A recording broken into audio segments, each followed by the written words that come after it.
नमस्कार दोस्तों, अस्सलाम वालेकुम। चरण स्पर्श, जय श्री राम, जो बोले सो निहाल, सत श्री अकाल। दोस्तों, जिसने नशा छोड़ा, ठीक है, छोड़ता तो वही है जिसने करा है, ठीक है। और छोड़ने के काफी समय बाद, महीना 2 महीना 3 महीना, ये साल 2 साल या कभी भी, वो ये पाता है कि वो रिलैप्स हो गया, यानी कि उसने दोबारा से नशा कर लिया। दोबारा से नशा करने में उसने क्या खोया? दोबारा से नशा करने में उसने शरीर खोया, रिश्ते खोए, सब कुछ खोया, ठीक है। और सबसे बड़ी चीज जो उसने खोई, वो इज्जत खोई, वो भरोसा खोया। भरोसा, ठीक है ना।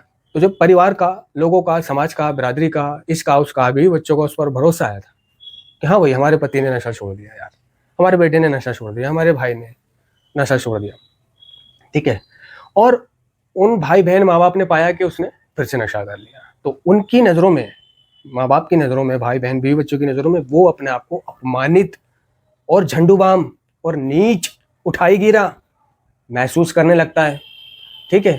थोड़ा नजरें चुराएगा, कंजर महसूस करेगा की नज़रों में, ठीक है। और उसके शरीर को जो नशे ने, रिलैप्स ने हानि पहुंचाई है, तोड़ दिया, बिल्कुल तोड़ दिया अंदर से, उसकी आध्यात्मिक मृत्यु हो जाती है। इसको बोलते हैं आध्यात्मिक मृत्यु हो गई, कि जो विश्वास बना था वो टूट गया, भरोसा बना था वो टूट गया, रिश्ते बने थे वो टूट गए, अच्छा खासा शरीर बन गया था वो टूट गया, अच्छे खासे दिन गुजर चुके थे, है ना, वो खत्म हो गए, मैं जीरो पे आ गया। अच्छे खासे सब जानने लगे थे मैं एक अच्छा लड़का हूँ, अच्छे खासे मेरा काम हो गया था, अच्छे खासे मेरी जॉब हो गई थी, ठीक है ना।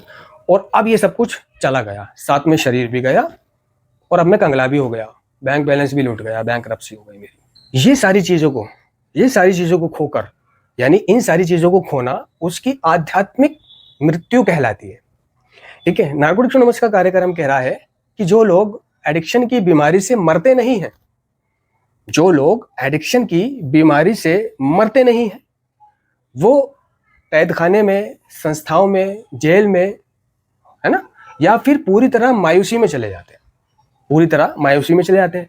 हमने ये देखा है अपने साथ नशा करने वाले दोस्तों को, है ना, कि वो आज भी नशा कर रहे हैं, और हमारी सालों पहले नशा करके फट गई। हम नशा मुक्ति केंद्र हमने काटे, हमने एनए काटा, हम यहां तक पहुंचे, हम क्लीन हो गए, लेकिन वो आज भी नशा कर रहा है, आज भी क्लीन नहीं हुआ। तो ऐसे लोग, यार मैं पीता पीता तो मर जाता, हम ये सोच रहे हैं, या मैं ये सोच रहा हूं कि मेरी तो फट गई थी, मैं और 1 महीना नशा करता, मैं चित हो जाता, मैं बहुत सूख गया था, हार गया था, मर गया था, मरने वाला था, और ये आज भी नशा कर रहा है, ठीक है ना। तो वो जो आज भी नशा कर रहा है, वो आध्यात्मिक मृत्यु हुई है उसकी, जैसे कि उसकी इज्जत नहीं है, जैसे कि उसकी वैल्यू नहीं है ना, जैसे कि उसकी परवाह नहीं है कोई, बीवी बच्चे की नज़रों में उसकी कोई कदर नहीं है, माँ बाप की नज़रों में उसकी कोई कदर नहीं है, समाज की नज़रों में उसकी कोई कदर नहीं है।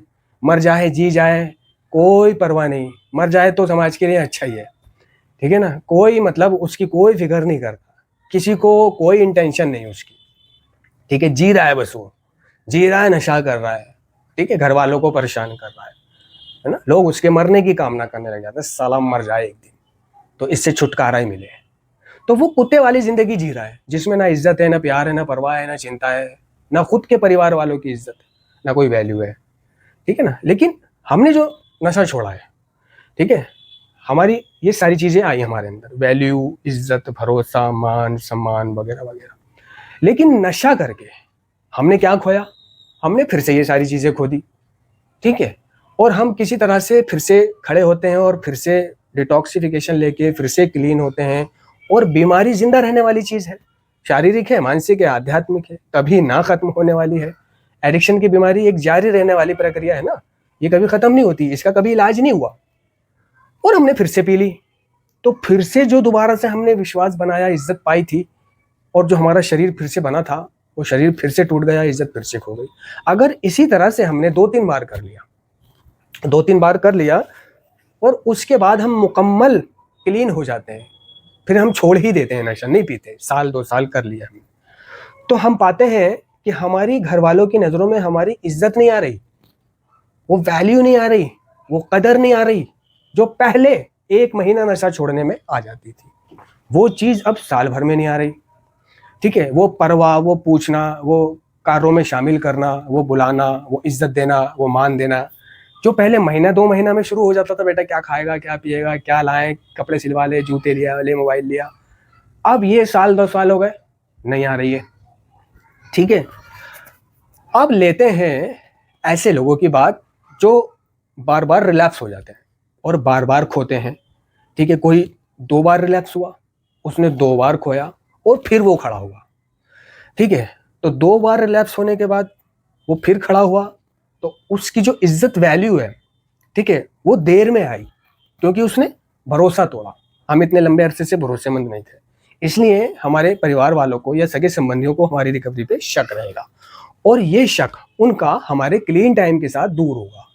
ये इज्जत, जो भरोसा हमने खोया है बार बार रिलैप्स होकर, ये अब हमारे क्लीन टाइम बढ़ने के साथ साथ और ईमानदार रहने के साथ साथ आएगा।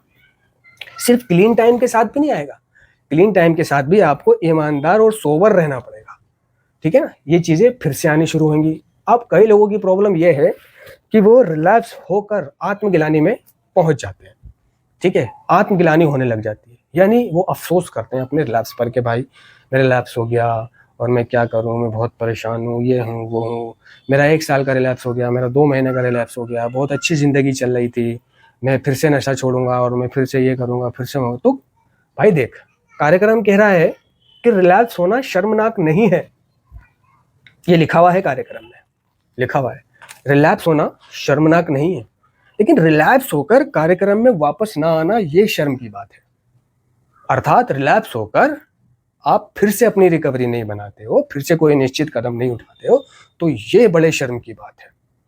रही बात कि तेरा बदन टूटा, तेरा भरोसा खोया, तेरा रुपया पैसा जो माँ बाप ने लगाया था तेरे इलाज पे वो बर्बाद हुआ, तो ऐसा कौन सा नारकोटिक्स एनोनिमस में मेंबर है 100 में से कोई 2 ही ऐसे मेंबर होंगे 100 में से जो पहली बार में ही क्लीन हो गए, वरना बाकी के 92% लोग नशेड़ी ऐसे हैं जिनका रिलैप्स 1 बार नहीं, 2 बार नहीं, 3 बार नहीं, 10 बार हुआ है, 10 बार हुआ है।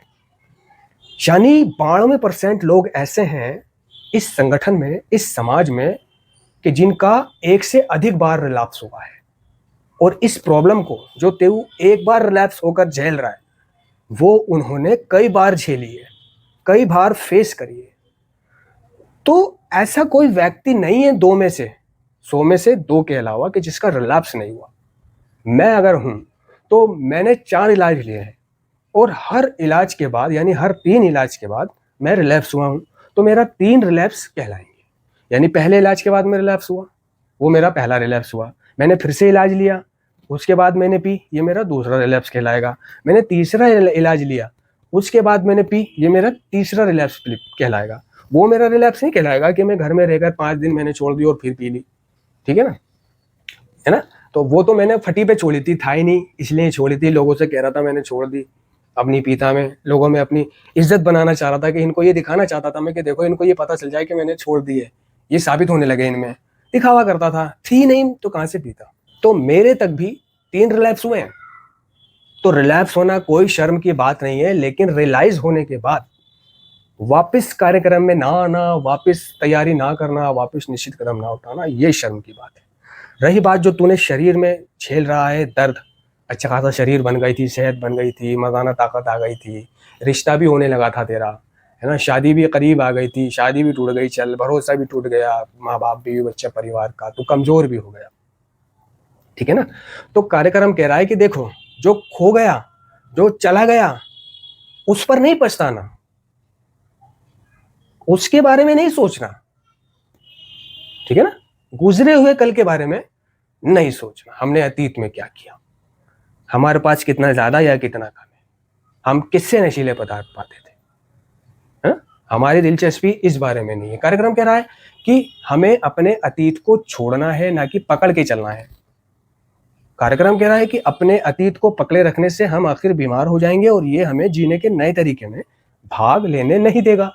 जब तक मैं उन बातों को सोचता रहूंगा, हाय मेरा रिलैप्स हो गया, हाय मेरा बॉडी बन गई थी वो ढल गई, हाय मेरे पैसे खत्म हो गए, हाय मेरा बैंक डाउन हो गया, हाय मेरा काम छूट गया, मेरा धंधा छूट गया, हाय मेरी इज्जत खराब हो गई, भरोसा टूट गया। जब तक हम जीने के नए तरीके में भाग नहीं ले पाएंगे। ये कार्यक्रम कह रहा है उसी में पड़े रहेंगे। हम अपने अतीत के बारे में पछताए, भविष्य के बारे में घबराए और वर्तमान को लेकर हम झंडू बाम रहते हैं। यानी वर्तमान का सत्यानाश करते रहते हैं। अतीत में जीते हैं या भविष्य में जीते हैं, अतीत पे पछताते हैं और भविष्य पे घबराते हैं, गांडू क्या होगा। ठीक है, इस तरह रोज हम अपने वर्तमान का नाश करते रहते हैं। ठीक है ना। तो जब जागो जब सवेरा है, सबका रिलैप्स हुआ है। रिलैप्स होना कोई शर्म की बात नहीं है, वापस कार्यक्रम में ना आना ये शर्म की बात है। हो गया रिलैप्स, फिर से खड़ा हो, फिर से डिटॉक्स काट, फिर से मीटिंग कर, फिर से दर्द ले और फिर से आगे बढ़। वही सारी चीजें कर जो पहले करके तूने महीना, 2 महीना, 3 महीने, साल करा था। समय दे अपने आप को, समय दे। शुरुआती दौर है ना रिकवरी का बहुत कठिन होता है भाई। अगर नशा छोड़ने के बाद ये शुरुआती दौर कठिन ना हो, कोई प्रॉब्लम ना हो, कोई दर्द ना हो, कोई पीड़ा ना हो नशा छोड़ते समय, तो ना तो नशा मुक्ति केंद्र हो, ना नारकोटिक्स एनोनिमस हो, कोई प्रॉब्लम ही नहीं हो रही। और हर बंदा जो पी रहा है वो छोड़ के बैठ जाता। पहली बात, जब प्रॉब्लम ही नहीं होती तो छोड़ता ही क्यों भाई। प्रॉब्लम है, दर्द है, समस्या है, रिलैप्स है। रिलैप्स एक वास्तविकता है, ये होता है और होता रहेगा। क्योंकि एडिक्शन जो है एक शारीरिक, मानसिक और आध्यात्मिक लाइलाज बीमारी है। हमें ये ध्यान में रखना पड़ेगा कि जिस बीमारी से हम पीड़ित हैं ये एक लाइलाज बीमारी है। इसे ढील नहीं देनी, इसकी देखभाल होती है। जैसे हम एक गाड़ी लेते हैं, ठीक है ना, अगर हम गाड़ी को ऐसे ही खड़ी कर देंगे तो वो धूप में, बारिश में, आंधी में, तूफान में उसका इंजन जाम हो जाएगा, वो जंक मारने लगेगी, वो स्टार्ट ही नहीं होगी। ठीक है ना। तो जिस तरह हमें समय समय पर गाड़ी की सर्विस करानी पड़ती है, इंजन ऑयल चेंज कराना पड़ता है, पेट्रोल डलवाना पड़ता है, धुलाई करवानी पड़ती है, साफ सुथरा रखना पड़ता है, देखभाल करनी पड़ती है उसकी, उसी तरह हमारी रिकवरी है। अगर हम इसको एक तरफ रख देंगे, इसके बारे में कुछ सोचेंगे ही नहीं, इसकी परवाह ही नहीं करेंगे, तो इस पर भी जंग लगना शुरू हो जाएगा और ये खराब होने लगेगी। ठीक है ना। तो इसकी देखभालें होती हैं, बचाव है, परहेज है। बचाव कर, परहेज कर, क्यों होगा रिलैप्स तेरा। एक तो कंटिन्यूसली मीटिंग कर, शेयर कर, कोई अंदर बात जो घुटा घोट रही है तेरे को बाहर निकाल उसको। ठीक है, शेयर भी किसी ऐसे मेंबर से करना है जो विश्वसनीय हो। ठीक है, अंदर की चीजें बाहर निकाल, नमाज रोजा प्रार्थना कर, दुआ कर, झेल। ठीक है ना। जिंदगी जैसी है उसे उसकी शर्तों पर जिंदगी को जी। जीवन जैसा है उसे उसी रूप में कबूल कर। तुलना मत कर, मेरे पास ये नहीं है, मेरे पास वो नहीं है। तेरे पास रिकवरी है, तेरे पास जिंदगी है। देख अपने दोस्तों को, वो मर गए। इससे बड़ी तो कोई बात नहीं हो सकती कि तेरे साथ के दोस्त मर गए, तू कम से कम जिंदा तो है। बस रिलैप्स ही तो हुआ है। कौन से तूफान आ गया, कौन से जहाज डूब गया, फिर से बना ले। कौन रिलैप्स नहीं हुआ, सब रिलैप्स हुए। ये कोई बड़ी बात नहीं है दोस्त। धीर वीर तुम बढ़े चलो, धीर तुम बढ़े चलो, सामने पहाड़ हो, सिंह की धार हो। ठीक है, बढ़ो आगे, फिर से कमा लो। हाँ, पहले की तुलना में थोड़ा समय लग सकता है विश्वास आने में, भरोसा आने में, लेकिन आ जाएगा। धन्यवाद।